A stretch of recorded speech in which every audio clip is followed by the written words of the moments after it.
Hello guys, ഇന്നലെ രാത്രി ഞാൻ വീഡിയോ ഇട്ടായിരുന്നു. ആ വീഡിയോ കുറെ ആൾക്കാരെ കണ്ടിട്ട് കുറെ ആൾക്കാർ മെസ്സേജ് അയക്കുന്നുണ്ട് എങ്ങനെയാണ് 178 റിയാലിന് ഐഫോൺ എടുത്തത്. ഈ ഖത്തറിലുള്ള അപ്ലിക്കേഷൻ ആണ് പേ ലേറ്റർ. ഈ പേ ലേറ്ററിലാണ് നമ്മൾ ഈ ഫോൺ എടുത്തത്.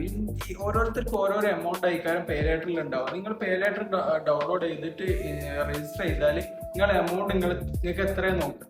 അപ്പൊ എനിക്ക് ഉണ്ടായിരുന്നത് 3000 റിയാലാണ്. അപ്പൊ ഞാൻ എടുത്തത് 3100 റിയാലിന്റെ ഐഫോൺ എടുത്തത്, പ്ലസ് 78 റിയാലിന് അഡാപ്റ്റർ. അപ്പൊ ഈ എക്സ്ട്രാ വരുന്ന എമൗണ്ട് ഉണ്ടല്ലോ 178, ഈ എമൗണ്ട് ആണ് നമ്മൾ ജെറിയർ മുക്കുസ്റ്റാളിൽ പേയ്മെന്റ് ചെയ്യുന്നത്. ബാക്കിയുള്ള എമൗണ്ട് പേ ലേറ്ററിനാണ് പേയ്മെന്റ് ചെയ്യേണ്ടത്. പേ ലേറ്ററിന്റെ 3000 ആണ്. ആ 3000 4 ഇൻസ്റ്റാൾമെന്റ് ആയിട്ടാണ് പേയ്മെന്റ് ചെയ്യേണ്ടത്.